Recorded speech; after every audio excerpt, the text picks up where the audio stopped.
A'udzubillahi minasyaitonirrajim. Bismillahirrahmanirrahim. Assalamualaikum warahmatullahi wabarakatuh. Alhamdulillahirabbil alamin wassalatu wassalamu ala asyrafil anbiya'i wal mursalin wa ala alihi wa sahbihi ajma'in. Subhanaka la ilma lana illa ma 'allamtana innaka antal alimul hakim.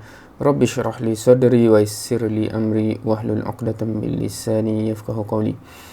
InsyaAllah, alhamdulillah, pada pagi ini kita akan sambung dalam bab yang terakhir.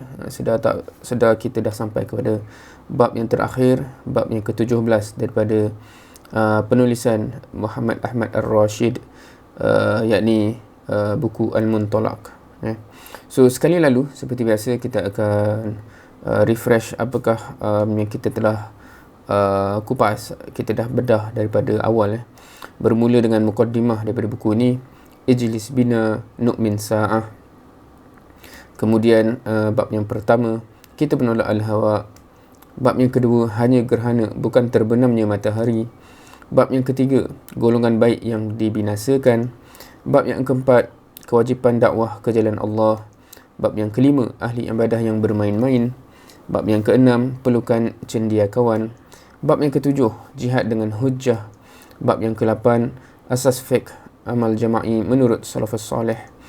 Bab yang ke-9, fiqh amal jama'i dalam bentuk yang baru. Bab yang ke-10, keselarasan dan kesyumulan. Bab yang ke-11, panji kebaikan. Bab yang ke-12, formula yang hanya difahami oleh rijal. Bab yang ke-13, perjanjian. Bab yang ke-14, kriteria generasi pengasas. Bab yang ke-15, peluasan yang seimbang dan penyebaran yang berhati-hati. Bab yang ke-16, pemilihan memelihara dari kecundang. Dan hari ini insyaAllah kita sampai kepada bab yang ke-17, fokus bukan meramaikan. Tarkiz la takasur. Fokus bukan meramaikan. So apa yang dia nak dimaksudkan dengan bab ini, insyaAllah kita akan cover dalam hari ini insyaAllah.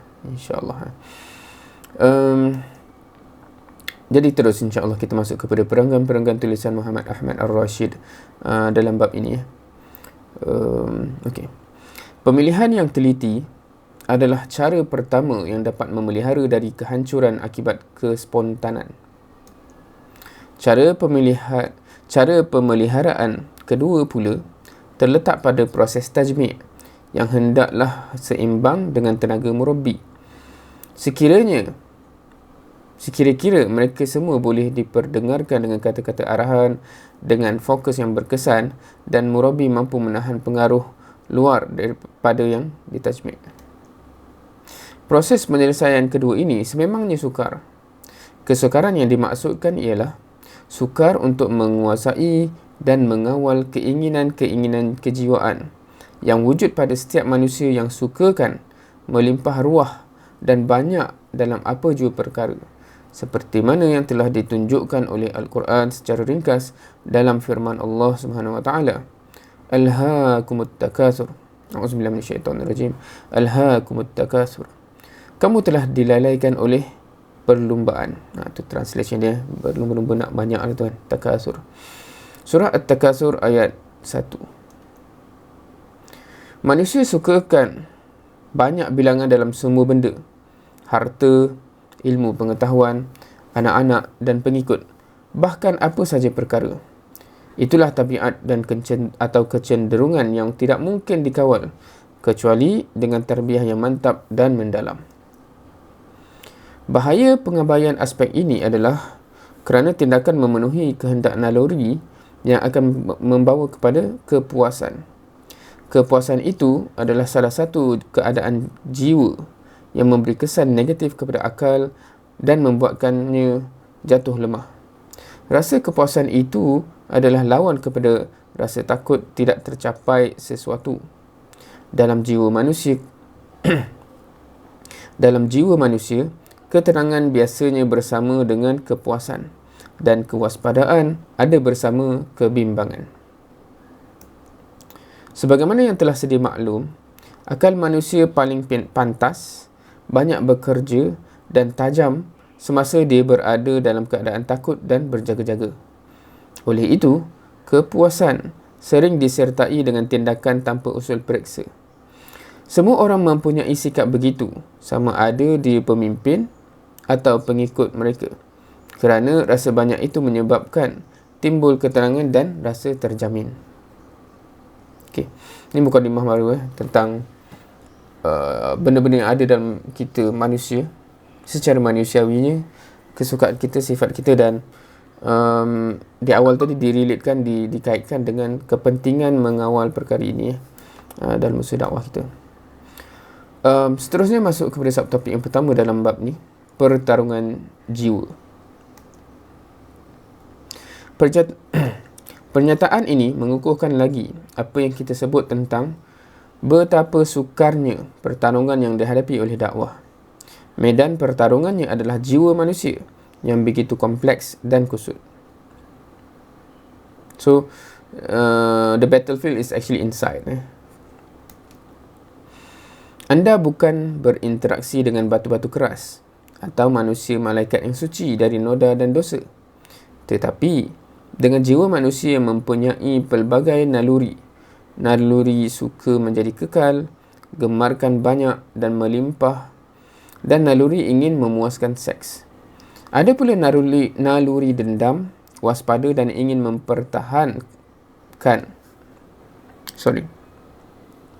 Ada pula naluri dendam, waspada dan ingin mempertahankan pegangan sendiri, serta suka mengembangkannya kepada orang lain. Ini semua tendensi-tendensi yang ada dalam jiwa kita. Masyarakat yang berada di hadapan anda adalah himpunan dari semua naluri, kecenderungan dan keinginan tersebut. Sekiranya anda tidak tahu jalan masuk ke dalam himpunan naluri dan kecenderungan yang namanya sebagai mujtama itu, anda pasti akan menemui kegagalan. Sekiranya anda tidak mengendahkannya atau silap perhitungan, maka ia tidak akan tergugat. Tetapi anda lah yang ditimpa bencana. Okey.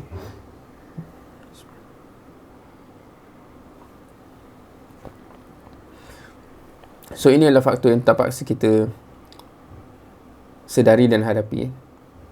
Dan bila kita cakap pertarungan jiwa, bukan sekadar jiwa kita, tetapi kita semua manusia yang mempunyai jiwa masing-masing, naluri masing-masing, yang 1001 orang, 1001 naluri, sebagaimana nak menembusi. Itu persoalan dia. Naluri itu akan tetap ada kerana ia wujud dengan izin Allah. Tetapi andalah akan hancur, dikhianati oleh pertimbangan yang salah dan pandangan silap, kerana anda cuba menentang fitrah. Bila dah fitrahnya begitu, kita nak cuba menyangkal, kita lah yang akan kalah, kan? Sesungguhnya jiwa manusia lah medan segala perubahan sosial dan politik yang berterusan berlaku dalam sejarah dulu dan kini. Kebangkitan semuanya adalah kerana mahu mengisi perut, memuaskan nafsu seks dan gilakan kemewahan. Kebangkitan kerana membalas terhadap perampas tanahnya atau wanita.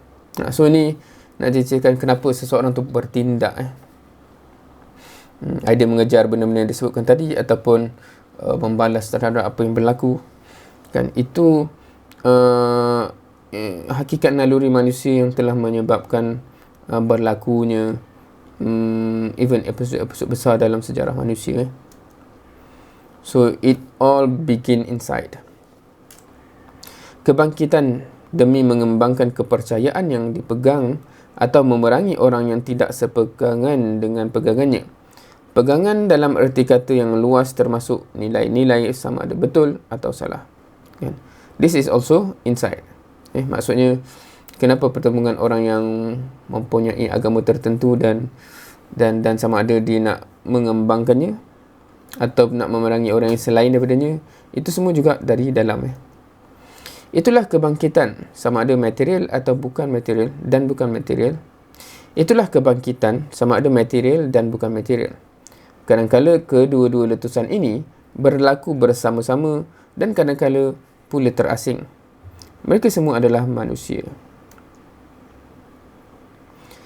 Sebahagian mereka mendapati dirinya mampu untuk memimpin dan membawa orang lain ke arah satu bentuk tindakan-tindakan dengan dibantu oleh naluri dan fitrah. Usahanya dan kerja itulah yang kita namakan sebagai tarbiyah. So, apakah yang kita kata tarbiyah? Kalau kat sini ialah memimpin dan membawa orang ke arah satu tindakan yang dibantu oleh naluri dan fitrah. So, tarbiyah ni bukan satu benda yang menentang fitrah, tetapi membawa orang ataupun menggunakan fitrah manusia itu sendiri untuk mereka akhirnya bertindak dengan tindakan tertentu kan. So, dalam sistem tarbiyah kita pun kita akan perasan dia memang bermula dari dalam fasa yang memfokuskan pembinaan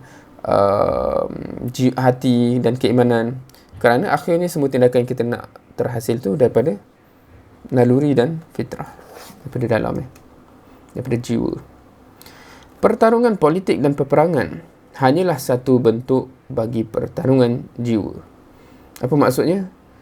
Bukan ni maksudnya macam kita faham awal tadi. Politik tu dia actually, secara umumnya orang yang masuk politik, bila dia nak mendapatkan kemenangan, dia nak mendapatkan sokongan seramai mungkin. Dan itu berkait rapat dengan sejauh mana dia berjaya memenangi hati audiens dia, kan, masyarakat. So, ceritanya berbalik kepada pertarungan jiwa juga. Kerana manusia sukakan dia berikan gula-gula, katakan. So, sebab itu kita perasan ada tindakan-tindakan populis, orang kata, daripada orang yang terlibat dengan politik. Kerana untuk memenangi hati manusia itu, kadang-kadang mereka merasa terpaksa memberi apa yang manusia suka. So, kena bagi hadiah lebih, gula-gula lebih dan sebagainya. Orang suka dan sebagainya. So, itu contohlah kot bila disebut tentang pertarungan politik.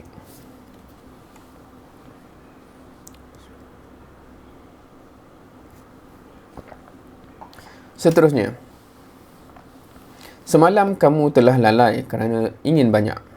Sekarang berimbanglah. Okey. Oleh itu, pertarungan kita sebenarnya adalah pertarungan tarbiyah. Ia akan kuat dan mantap bila tarbiyah dimantapkan dan murabbi menjalankan kerjanya dengan smart. Ia akan malap bila tarbiyah lumpuh atau hanya dibuat secara melepaskan bantuk di tangga. Ini bermakna, apabila usaha tarbiyah yang dibuat oleh beberapa kerat pemimpin murabbi ditumpukan kepada murid-murid, ia akan meninggalkan pengaruh dan kesan yang lebih mendalam apabila bilangan pelajarnya sedikit secara direct proportion. Kesannya akan berkurangan apabila bilangan mereka bertambah ramai. Kemerosotan kualiti tarbiyah akan menyebabkan berlakunya tindakan spontan yang tidak berhaluan. Ketika itu, terjadilah kebinasaan dan kemusnahan. So, kalau kita perasan dalam bab ni, dari awal dia bentangkan tentang hakikatnya, apakah isu besar, dan ia adalah isu membina manusia dengan dibantu dengan fitrah dan nalurinya. Dari dalam mereka dibina sehingga mereka akan bertindak dengan tindakan yang sepatutnya. Untuk memberi kesan tersebut, kalau yang dia dah disebut dalam perenggan ini, bila ada beberapa kerat murabbi yang memfokuskan tarbiyah kepada mutarabi mereka, kesan tarbiyah tu kalau disebut kat sini adalah berkurangan bila jumlah mutarabi itu bertambah, kan. Itu generally apa yang bakal berlaku, kan. So, bila kat situ mungkin kita akan nampak dia akan terkait dengan tajuk dalam bab ni, kan. Bila kita tak fokus, bila kita kumpul ramai-ramai dan depan kita longgokkan ramai-ramai, maka impak kesan tarbiyah kepada mereka tu mungkin akan berkurangan dan akhirnya kita tak dapat apa yang kita nak, kan. So, itu relating dengan bab 17 ni. Jika demikian, kalau benda tu berlaku untuk kebaikan kita dalam pertarungan ini, maka golongan pemimpin yang menjaga kerja tarbiyah tidak sepatutnya mentajmid murid yang ramai sehingga melebihi kemampuan usaha pentarbiahan. So kat sini dikaitkan ramai tak ramai itu dengan tenaga yang mentarbiah. So kalau tenaga yang mentarbiah tu, murabbi tu dah stretch to the limit, kita pergi tambah lagi murabbi, dan obviously kita akan mengganggu gugat hasilnya. Inilah penyelesaian kedua yang diajar kepada kita oleh analisa fenomena tarbawiyah bagi menjaga dari malapetaka tindakan melulu. Sejarah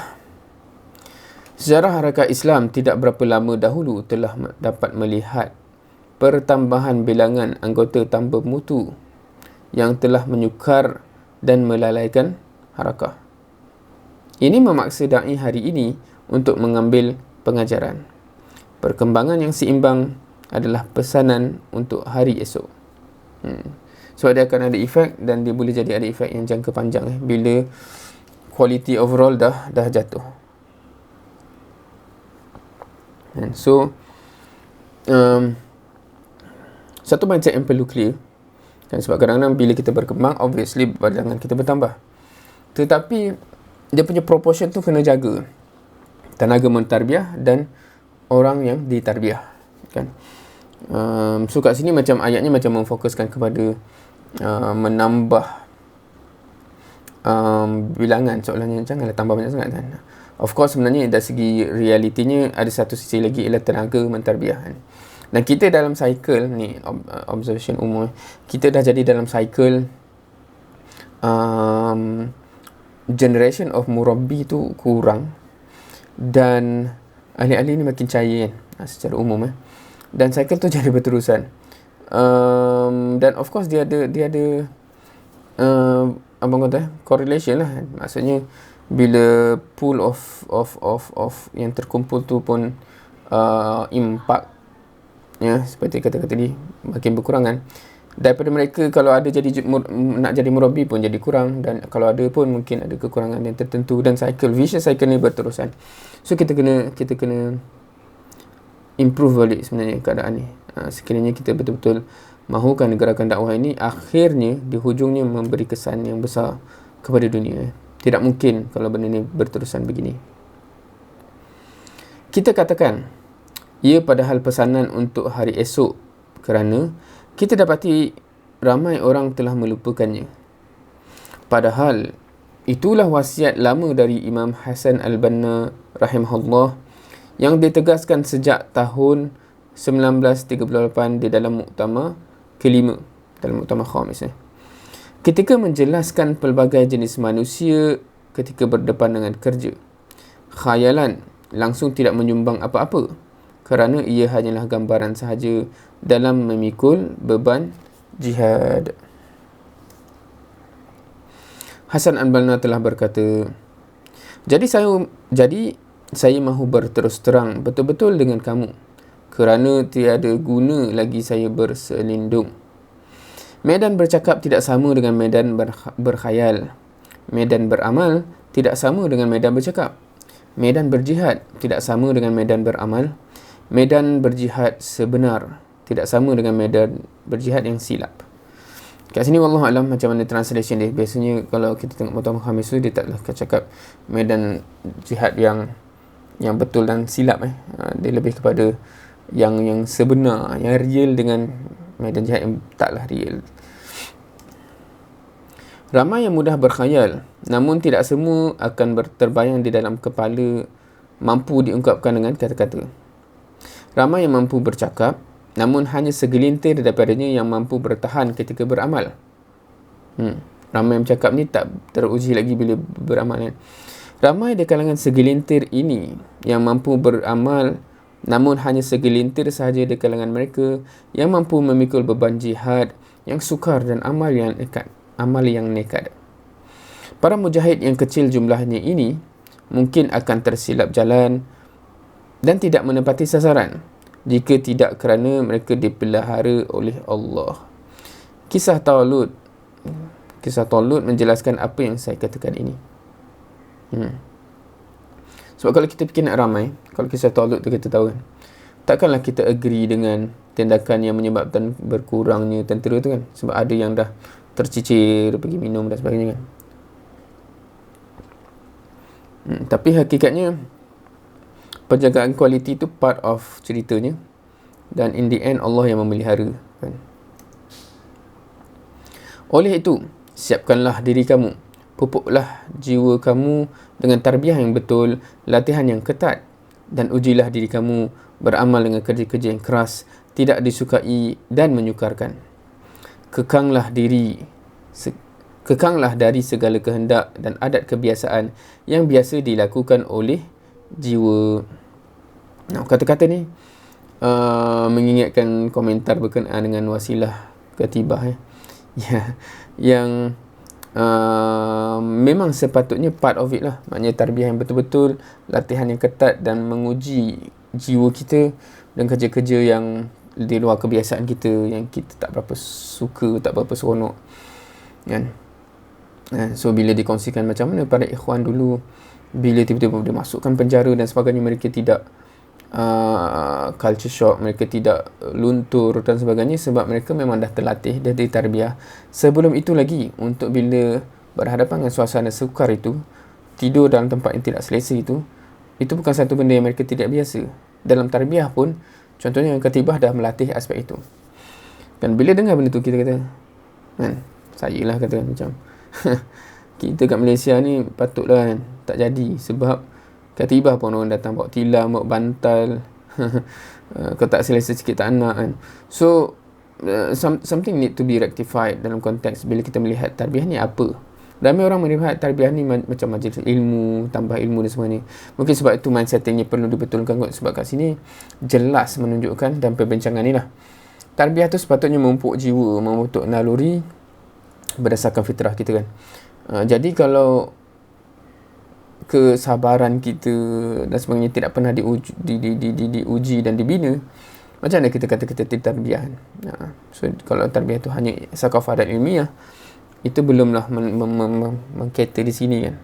Dan kalau sepanjang bab ni memang telah justify kenapa yang itu yang paling penting untuk akhirnya pergerakan yang kita nak kan.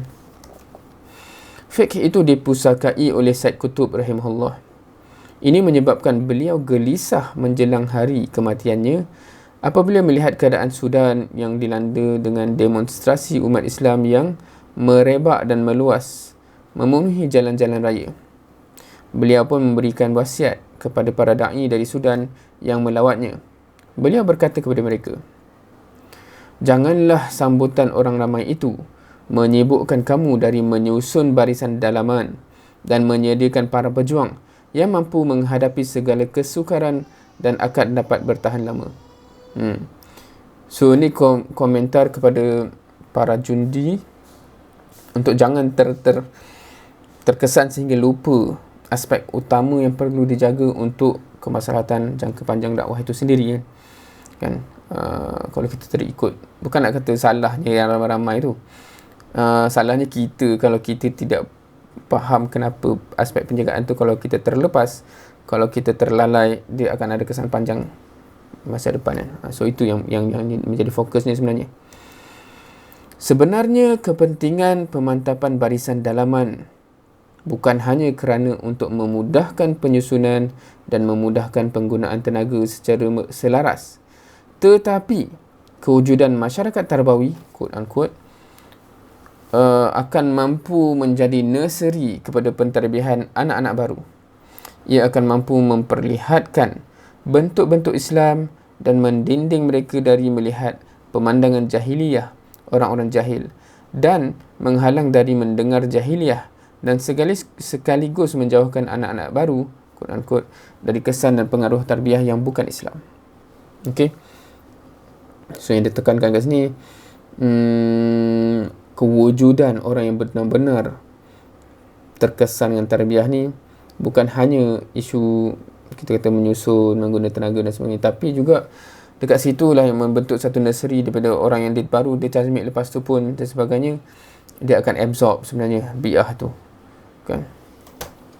Oleh yang demikian, Imam Al-Ghazali rahimahullah telah mewajibkan agar kita kita agar segera menghalang kefasikan dan menutupnya supaya gambarannya tidak mempengaruhi jiwa umat Islam. Baginda berkata, sesungguhnya melihat sesuatu yang fasik akan meremehkan perkara maksiat pada hati dan mengurangkan rasa ingin lari daripada maksiat. So ini dah obviously menjadi satu yang amat jelas sekarang. Di mana kehidupan kita lah, kita tengok billboard, kita tengok TV, iklan dan sebagainya. Hari demi hari menormalisasikan perkara tersebut, termasuk dalam jiwa kita kan, sehingga kita tak rasa macam sensitif lagi terhadap perkara tersebut. So point dia kat sini apa? Bi'ah tu amat perlu dijaga. Kan kalau kita cakap pasal yang lebih luas ni ialah kalau dibiarkan, kalau dibenarkan kefasikan tu berlaku yang membentuk bi'ah tu, bi'ah yang fasik, orang yang nak menjaga iman pun akan terkesan juga kan. Dan at least dia punya sensitivity tu padam. Atau kalau kat sini dia cakap apa,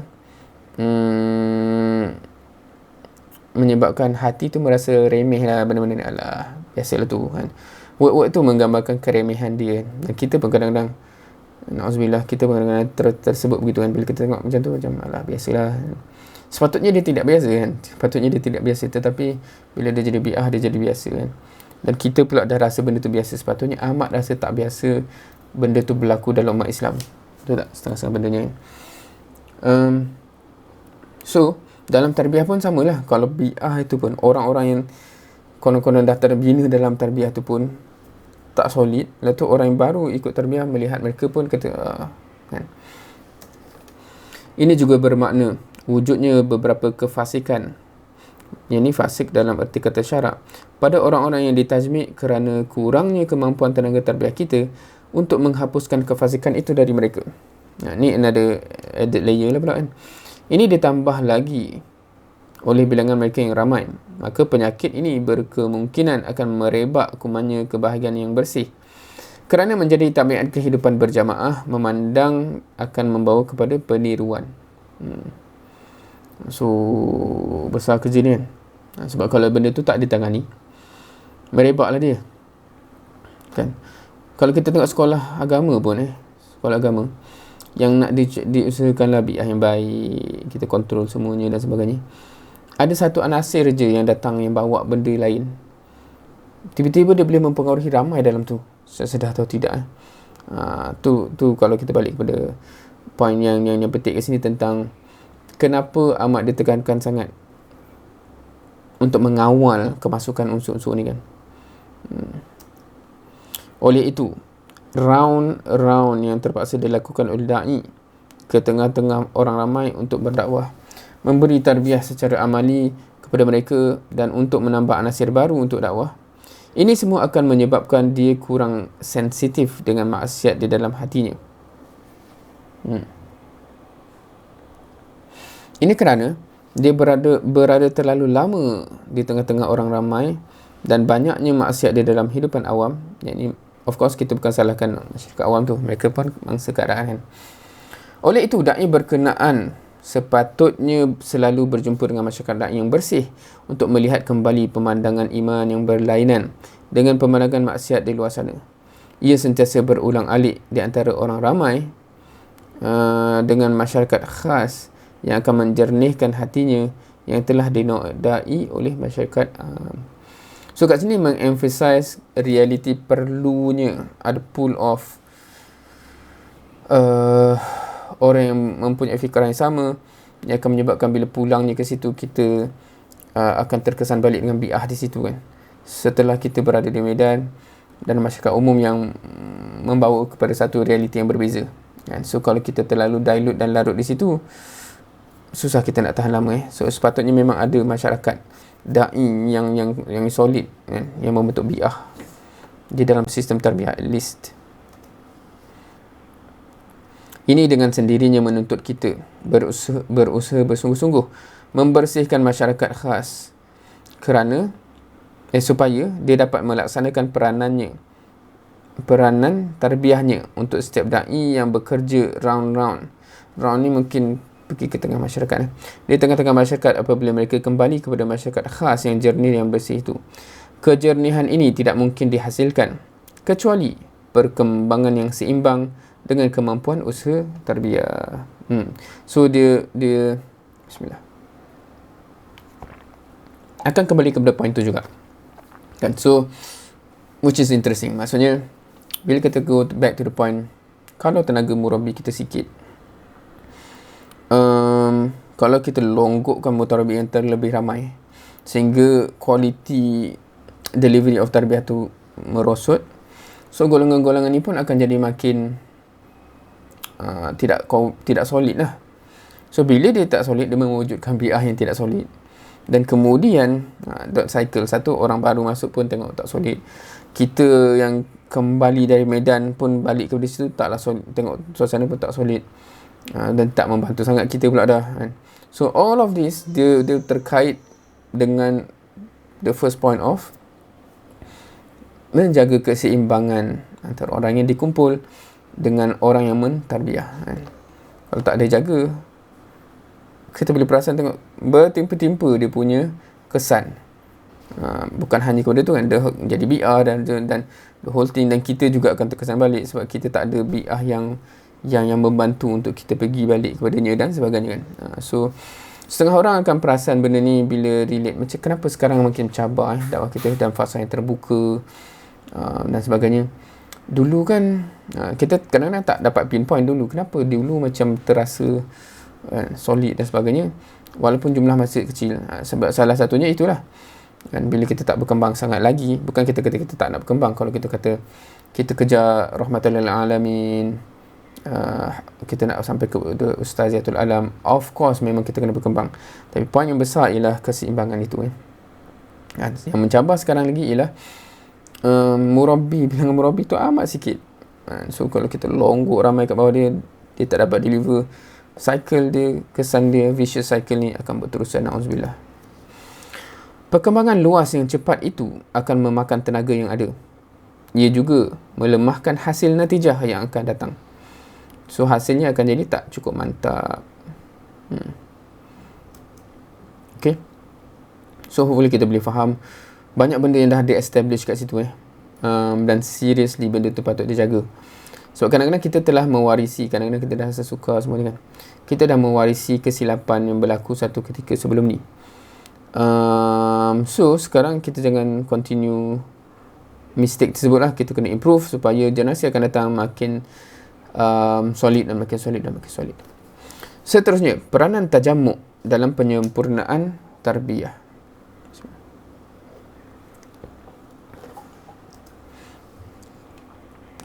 Da'i yang merdeka dan selalu merespon terhadap perkembangan dan keperluan harian harakah Islam akan sentiasa dapat melihat Umar bin Al-Khattab radhiyallahu anhu berdiri di depannya dan berdoa dengan doanya yang masyhur. Wahai Tuhanku, aku berlindung kepadamu dari kekentalan kerja orang jahat dan kelemahan orang yang baik. Bukan saja concernnya kekentalan orang jahat tu, tetapi kelemahan orang yang baik. Lalu menggeletar urat sarafnya kerana takut, terharu hatinya kerana berharap kepada rahmat Tuhannya. Dia segera menggunakan seluruh kemampuan tarbiyah amal jama'i untuk memuaskan harapan Umar tersebut itu. Dia berusaha menyedarkan orang-orang yang baik tetapi lemah dan betul bendul. Dia cuba melembutkan hati orang yang bersungguh-sungguh, aktif dan giat bekerja, tetapi lalai terhadap amalan keimanan. Usaha ini cuba menutup kelemahan-kelemahan dan akan menambahkan bilangan orang yang baik yang akan menggabungkan antara kesedaran dan kekuatan kerja. Unsur kuat dan boleh dipercayai, Al-Qawiyul Amin, adalah dua unsur paling sesuai untuk mendukung dakwah. Kemudiannya, sifat jihad mesti disempurnakan pada si mukmin dan iman para mujahid pula mesti diperdalam sebagaimana firman Allah SWT. A'udzubillahi minasyaitonirrajim. Wallazina amanu min ba'd wa hajaru wa jahadu ma'akum faulaika minkum Memang ayat dia habis kat situ. Orang-orang yang beriman sesudah itu dan berhijrah lagi berjihad bersama kamu, mereka itu dari golongan kamu. Faulaika minkum. Okey, mereka itu dari golongan kamu. Surah Al-Anfal ayat 75. Ibn Taymiyah berkata, Allah telah mengikat persetiaan ataupun persaudaraan Islam di antara Muhajirin dan Ansar dan di antara orang-orang yang beriman selepas mereka dan berhijrah hingga hari kiamat. Orang yang berhijrah ialah orang yang meninggalkan apa yang dilarang oleh Allah. Begitu juga jihad tetap terus berlaku kekal hingga hari kiamat. Setiap individu mampu menegakkan sifat muhajir dan mujahid pada dirinya. Banyak jiwa-jiwa yang lembut cenderung untuk meninggalkan kejahatan tetapi tidak mahu berjihad. Banyak jiwa-jiwa yang kuat pula cenderung untuk berjihad tetapi tidak berhijrah meninggalkan kejahatan. Ini dualism yang we have to admit lah.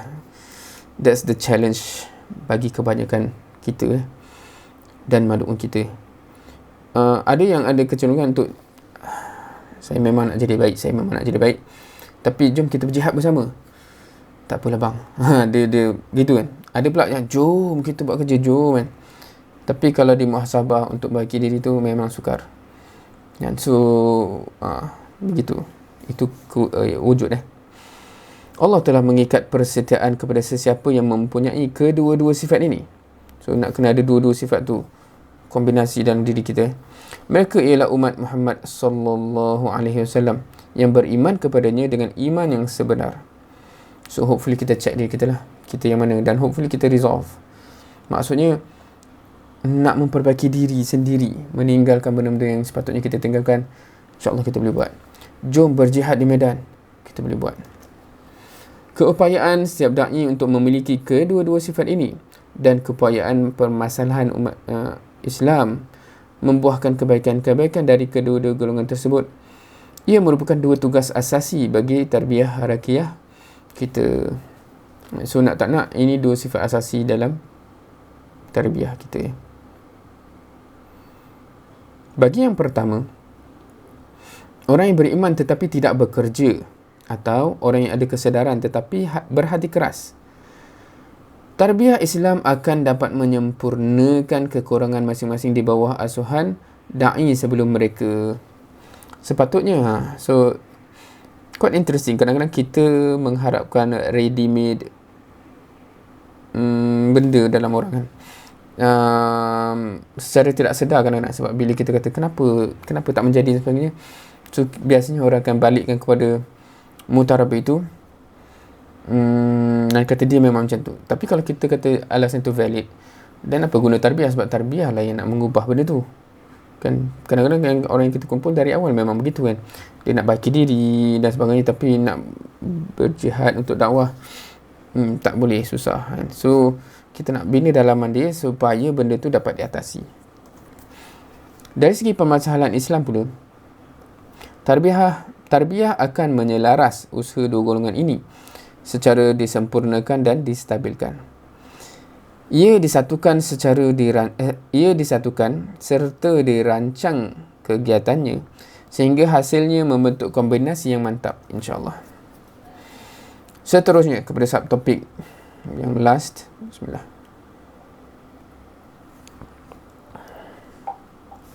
Tiada usaha yang sia-sia, cuma kejayaan yang lewat tiba. Apabila kita bersungguh-sungguh menjelaskan betapa perlunya keseimbangan di dalam perkembangan, sedangkan kita telah lama berjalan, maka ini menyebabkan seolah-olah bumi ini sempit kepada para da'i yang bersemangat. Mereka rasa dakwah akan gagal sekiranya ia tidak berlumba-lumba meramaikan ahlinya. Ini perasaan yang mungkin ada. Kita tidak nafikan bahawa terdapat kesilapan lampau yang telah menghalang dakwah ini dari berkembang di beberapa tempat di dunia Islam kerana wujudnya peluang yang luas dan suasana yang aman dan tersedia untuk menerima dakwah. Parti-parti politik yang sesat telah menggunakan kelembapan dan Islam, lalu mereka pun menapak beberapa langkah lebih jauh ke depan. Tetapi kesilapan tidak mungkin diperbaiki dengan melakukan kesilapan yang lain. Interesting. Penilaian terhadap kegagalan dan kejayaan dakwah pada waktu-waktu tertentu tidak bergantung kepada kiraan berapa ramai yang mampu dipindahkan dari lembah tanpa ikatan kepada menyertai barisan dakwah. Ini pun interesting juga. Penilaian kegagalan dan kejayaan tu tak boleh bergantung pada bilangan orang yang dah masuk sistem macam ni. That's not exactly penilaian ataupun indikator yang bagus kepada kegagalan dan kejayaan. Ini kerana dakwah Islam apabila telah menjadi sebab terhidayahnya ribuan pemuda dan terpeliharanya mereka dari kejahatan dan kesesatan, meskipun mereka tidak menyertai barisan dakwah kerana apa alasan pun, maka ini adalah suatu yang sangat besar bagi Islam. Adalah suatu yang besar bila dakwah Islam telah menjadi seumpama sebuah oasis di tengah-tengah padang pasir kontang. Ketika angkatan musafir yang berkelana berteduh di bawah naungannya, meminum airnya dan bermesra dengan penduduknya. Berapa ramai anak-anak muda telah mendapat asuhan dakwah di zaman muda mereka dan mereka melalui zaman muda mereka dengan selamat, menikmati teduhan dakwah dan bergaul rapat dengan orang dakwah. Walaupun selepas itu mereka tidak dapat meneruskan perjalanan dalam barisan dakwah oleh sebab takut atau terpujuk. Ini semua impact core group tu dah power kan. Berapa ramai orang yang was-was telah ditarik oleh dakwah Islam kembali kepada yakin semula. Dari seorang mukmin yang jahil kepada berilmu, sumbangan dakwah ini sangat besar ertinya di dalam pertimbangan syarak. Dakwah telah banyak menjelaskan banyak perkara-perkara syubhah yang sama, menolak tuduhan terhadap Islam dan membela yang dizalimi. Semua sumbangan itu sangat besar ertinya di sisi Islam. Oleh itu, kita tidak seharusnya berpandangan pesimis menyebabkan putus asa di kalangan amilin kerana dakwah tidaklah gagal. Dengan izin Allah, usaha dakwah ini akan membuahkan pahala dan ganjaran yang lumayan, insya-Allah. Seperti mana kita menunggu buah yang banyak dari pohon yang ditanam semalam. Okay, so sepanjang ni mungkin dia ialah selari dengan subtopik tu kan. Tidaklah sia-sia kan, cumanya kejayaan ni lambat tiba kan, sebab ada orang yang mungkin dah pesimistik puluhan tahun dah ni kan. Tapi banyak disebut tentang impact real yang berlaku di dalam masyarakat, kesan-kesan real yang ada hasil terbentuknya core group dari awal dulu dan berterusan dakwah tu, insya-Allah. Manusia adalah ramai. Hasil pengaruh dakwah dulu dan sekarang sedang berlaku pertarungan antara iman dan jahiliah dalam jiwa mereka. Sekarang, pertarungan jiwa itu berlaku dengan hebatnya di dalam diri. Cuma tidak dapat dilihat. Persoalan yang berkocak di jiwa mereka ialah, adakah mereka akan beriman dan mengakui apa yang disebutkan oleh da'i Islam kepada mereka, ataupun mereka akan terus kekal dengan keadaan mereka. So itu internal fight, internal battle yang masih berlaku hari demi hari. Golongan ini pasti menuju kepada keimanan apabila kebenaran terbentang jelas di hadapan. Mungkin ia melalui satu goncangan yang membuatkan mereka tersentak, lalu membuka tabir yang menutup hati mereka, sehingga cahaya iman memancar terus ke hati. Sama seperti Islam satu masa dahulu terjadi kepada sebahagian daripada sahabat-sahabat Rasulullah SAW. Contohnya seperti mana yang telah terjadi kepada Umar Al-Khattab radhiyallahu anhu semasa melintasi Bukit Safa. Lalu terdengar saudaranya membaca Al-Quran. Lalu dia memeluk Islam di situ juga. Atau seperti mana Hamzah bin Abdul Muttalib apabila beliau kembali dari pemburuan, tiba-tiba mendengar komplot untuk membunuh Rasulullah SAW. Dia terus beriman dan pecahlah belenggu jahiliah dari dirinya. Kisah Hamzah ni pun interesting kan. Kita tahu dia tiba-tiba masuk Islam, tapi kenapa kan? Kat sini poin yang dia disebut awal perenggan tu ialah kadang-kadang benda tu boleh berlaku bila ada elemen-elemen tadi tu kan. Sebab tadi inner fight tu sentiasa berlaku, inner battle. Tetapi bila jelas terpampang di hadapannya kan, komitmen Rasulullah dan para sahabat, contohnya kalau dalam kes ketika itu iman tu boleh masuk tiba-tiba dalam hati kan. Bolehkah dikatakan bahawa sebab iman mereka itu datang dalam sekelip mata? Tidak sama sekali. Sebab memang itu persoalan dia kan. Macam mana Umar yang nak bunuh Nabi tu tiba-tiba beriman sekelip mata? Betul ke macam tu? Macam mana Hamzah tu, dia balik, dia berburu, dia tengok apa yang berlaku, dia terus, aku beriman. Instantaneously ke? So, ni kupasan dia kata, sebenarnya nilai-nilai iman telah lama bergelora dalam jiwa mereka dan telah lama berlaku pertarungan antara iman dan jahiliah di dalam diri mereka. Pertarungan itu terus bersemarak di dalam jiwa mereka sehingga kebaikan dan keimanan melimpah ruah di dalam jiwa mereka, dan pada detik tersebut mereka terus Islam. So dia bukanlah satu yang instantaneously, dia tak ada apa jahiliah, tiba-tiba tengok iman tu masuk. Tetapi sebenarnya battle tu has already dah lama kan dalam tu battle, dan until the point yang keimanan tu melimpah, kita dari luar nampak macam sekelip mata kan, tak nampak tanda pun, tiba-tiba je. Tetapi benda tu sebenarnya telah berlaku kan. Dan bila kita lihat contoh ramai revert sekarang kan, kadang-kadang kita macam apa yang menyebabkan dia masuk Islam especially orang yang kita tak nampak ada direct influence dari luar, yang orang yang ajar setengah-setengah tu macam dia just tengok video di Islam. So kadang-kadang benda tu dah masuk dan battle tu berlaku until one point yang mana keimanan tu dah melimpah berbanding jahiliah tu kan. So ketika itu nampak macam mereka tiba-tiba decide, tapi sebenarnya itu hari bila iman tu memenangi kan pertarungan dalaman tu. Sekiranya hari ini kita menekankan tarbiyah Islam secara mendalam dan membataskannya kepada anggota barisan terpilih dan mengimbangkan antara tarbiyah dengan perluasan dakwah, maka ia dapat memenuhi keperluan mereka yang mengalami konflik hebat di dalam jiwa tadi. Mereka sebenarnya sedang menuju ke arah kita kini semakin hampir. Peristiwa yang menggegarkan itu hanya diketahui oleh Allah. Moga Allah merahmati orang-orang yang sabar. Sesiapa yang tidak mahu percaya dengan hakikat ini, dia perlu kembali mengkaji semula sirah dan sejarah baru. Moga selawat Allah kepada Nabi SAW, keluarga dan sahabat baginda seluruhnya. Dan itu adalah bab yang ke-17, Tarkiz la takasur.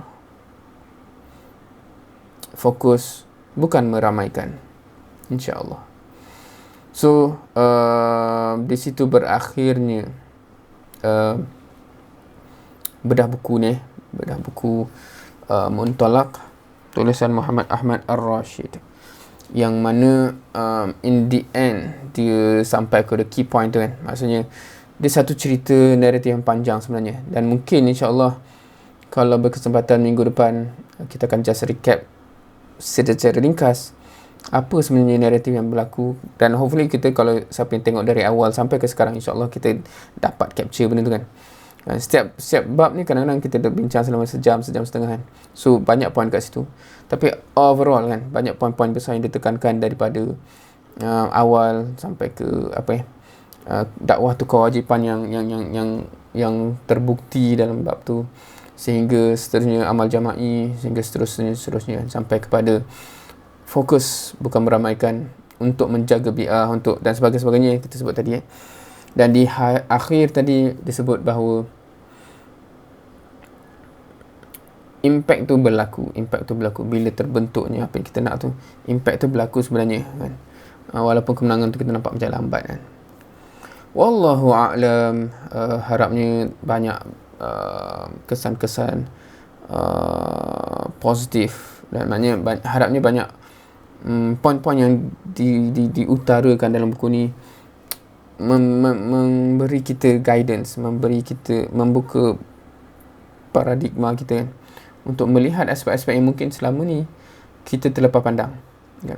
Kita seronok mengumpul-kumpul, kita tak tengok macam nak balance kan dengan tenaga murabi yang ada dan sebagainya. Ni dah tak balance ni, macam mana ni kan, adakah ini sustainable dan sebagainya. Itu soalan-soalan basic yang kadang-kadang bila kita tak lalu benda-benda macam ni, kita terlepas pandang, kita tak rasa benda tu crucial kan. Ada je murabi seorang dua kan, boleh je tu. Dia kita tak being real and critical enough kadang-kadang untuk memastikan, sebenarnya untuk dakwah juga, untuk memastikan apa yang kita nak capai tu tercapai in the long run, insyaAllah. Wallahu alam. So kita tengok macam mana minggu depan, sekiranya kita yalah, macam terfikir juga, kita just orang kata apa, summarize the whole thing secara makro kan, apakah elemen-elemen yang kita telah dapat dan sepatutnya dapat sepanjang kita membaca buku ini, insyaAllah. Di situ kita akhiri insyaAllah hari ini.